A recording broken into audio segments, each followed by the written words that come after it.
And now this is the one that got me excited. I was going through the store, I was debating, do I spend the money on that flower horn?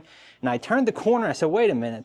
All right, so I got to get in an argument with my wallet right now and make a decision if I'm going to take both of these fish home. I picked two of the most expensive fish in the store, but these are specific things I've wanted, and you know, you can't just buy. You got to consider like the size. Are they going to fit in your aquariums? Can you house this long term?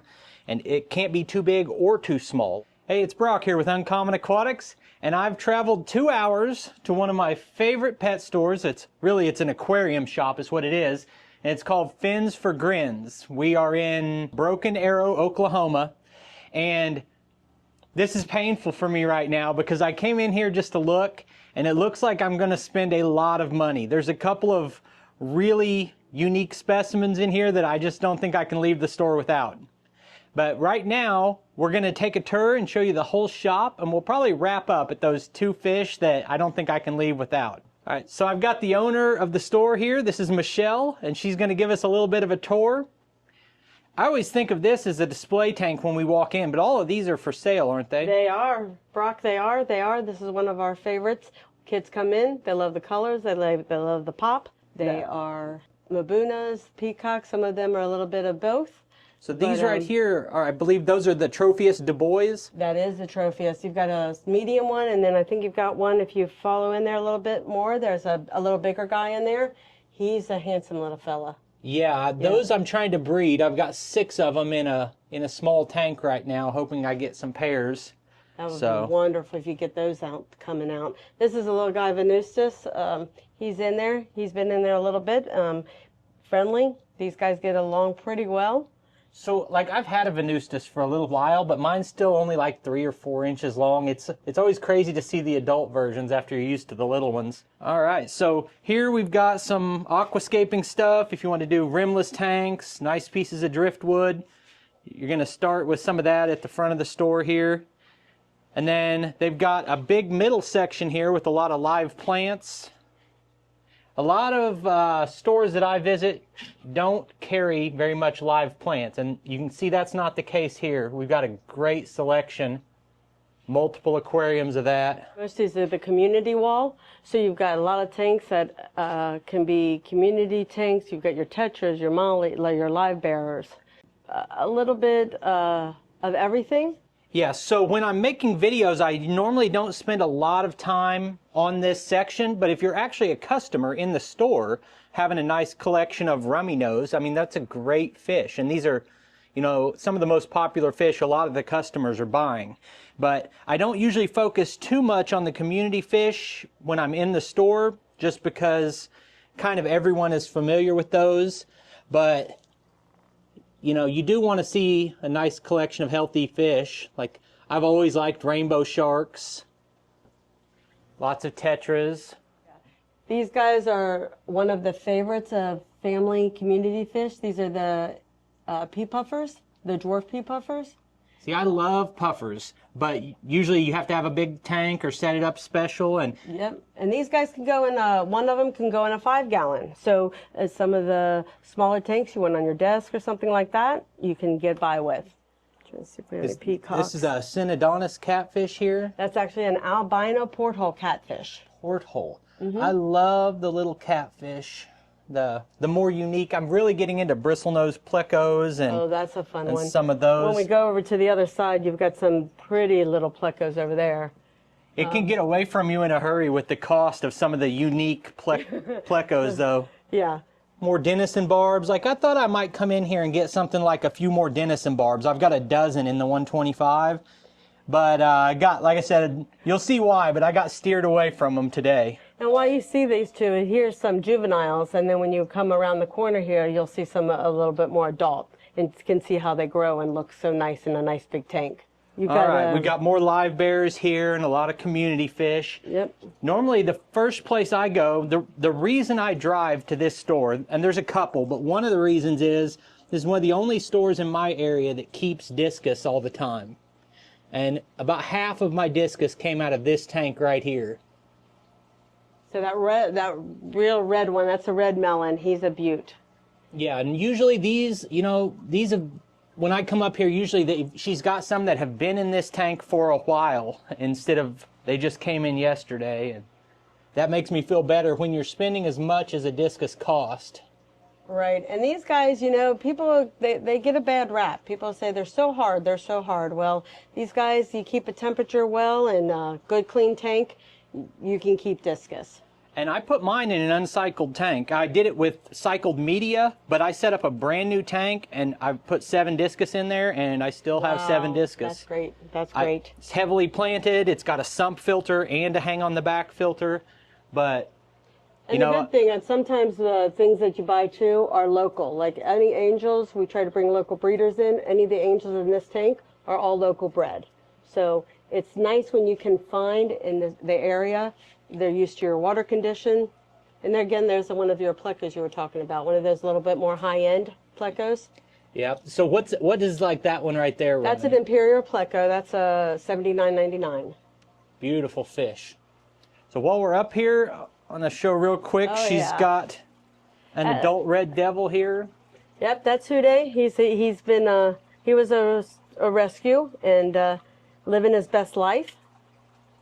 Beautiful fish.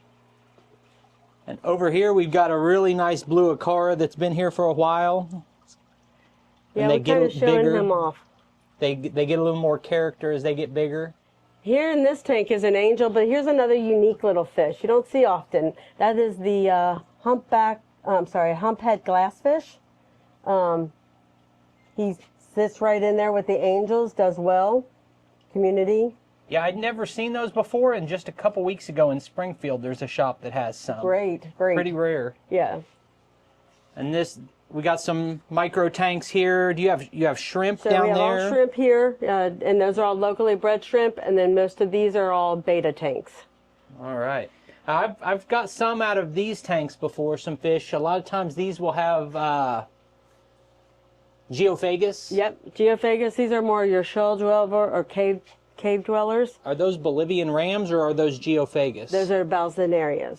Yep, I've got one of those from you, and I couldn't remember for sure because it looks a little bit like a German ram. Yeah, and I think some of them, we also had the Tapajos. So I'm not sure when we did yours if we did the... But this right here is the flowerhorn that I think I'm going to take home with me. And it's beautiful. I've been coming up here and seeing it when it was a little smaller, but since the last time I was here, it's developed a nuchal hump, and it's not killing these guys. So I'm thinking about trying it in the 210 gallon, but this may end up getting its own aquarium at my house. He's a beaut. Before we move on down this line, we kind of talked about this tank and then we skipped it. We got a big dojo loach there. I'm guessing that was probably a trade-in. It was. We've got some Severums and Oscars and Acara. But then here's those Denison barbs. I can't wait to see mine get larger like this. And those are the baby Acara, blue electric Acaras. So those are what they would be before they got into that bigger tank. And more geophagus. Like the geophagus, I bring them up all the time, and they're kind of plain looking when they're small. But when these get to be 7 and 8 inches, they have long trailers and great colors on them and nice peaceful cichlid. All right, so are these natural blue Acaras right here? Those are just the blue Acara, yeah, just regular blue Acaras. And then you've also got in there some bandit cichlids. The one with the... I have a natural blue in with my geophagus, and that would be another good one. Like I've got a keyhole and a rainbow cichlid in there and some angels. Those would go with the geophagus. That's another one that stays small, right? They do stay small, yep. And they're just a nice little community cichlid too, I think. If you get them all together, they have a nice demeanor with them. Yep. Then we got a lot more Africans here. Turcanas too. What is it? Turkana jewels. Oh, jewel cichlids? Mm-hmm. Those are Africans, but from a different part of the country, right? Or the continent? Yes. Yeah, so they seem more like a South American cichlid to me, but they're actually Africans. And then you got Crebensis in there. The one with the red would be a female, right? Yeah, she's a... Then a lot of this is African cichlids. Yeah, these are African. Some are a little mixed, but most of these are African, like Malawi. Then you come over to the goldfish. Fancy goldfish. That's a tank I'm eventually going to do, is a fancy goldfish tank and koi. I've got a koi pond outside. And now this is the one that got me excited. I was going through the store, I was debating, do I spend the money on that flowerhorn? And I turned the corner, I said, wait a minute. I don't normally see Bichers that big. Maybe one or two, but there'll usually be a trade-in. It'll be a Senegalus that got too big for someone. But look at this one right here. That is A Weeksii. a Weeksii. And I'm trying to collect the more rare species, and I find the rare species all the time. I've got several rare Bichers, but I never find them that big. I've never seen a Weeksii like that. And so I think I'm going to take that one home too. They get about 22 inches long. 18 to 20, yep. And I've got an Indolisheri Bicher right now that's about, he's about 14. Yep.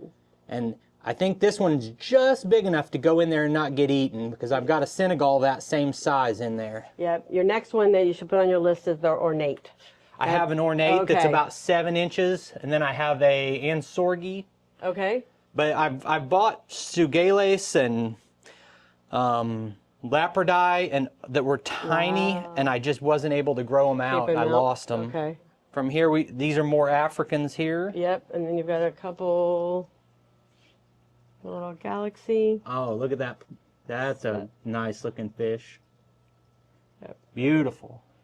This little guy. The only thing I would say, and I know you know your fish, but I would worry about this. I've had a lot of Bichers jump out of aquariums. We did have to move them. They were in the 20 long, and I'll be honest, one did kind of seem like he went to get out. So we did move him over here. So we have taken a little chance, but we've been lucky. And the other thing, again, most of these Senegalese ones, those are all local bred. They were born in November. Really? Yes. So whenever I started in the aquarium hobby, 25 years ago, people said no one had bred these, and now they're mostly captive bred. I didn't know anyone locally was doing locally, that. And they a very nice stock, feeds them tremendously well. Very pleased with the outcome. They've got darker colors than I normally see on Senegalese. Well taken care of. And they've grown. I mean, from November to now, that's a good size. All right, so I got to get in an argument with my wallet right now and make a decision if I'm going to take both of these fish home. I picked two of the most expensive fish in the store, but these are specific things I've wanted, and you know, you can't just buy. You got to consider like the size. Are they going to fit in your aquariums? Can you house this long term? And it can't be too big or too small. Like if that flowerhorn was twice as big or twice as small, I couldn't put him in my tank. But that one's just the right size, and already having a nuchal hump, I think it might be a good fit. So, hey, I really appreciate you giving us a tour of the store. Well, Brock, appreciate you coming in, and I'm glad for the visit, and I'm ready to bag those up and take those home for you anytime. So I appreciate you guys taking time to watch the video. I'll put links on the screen to a couple more of our videos, and I'll see you next time. Thank you.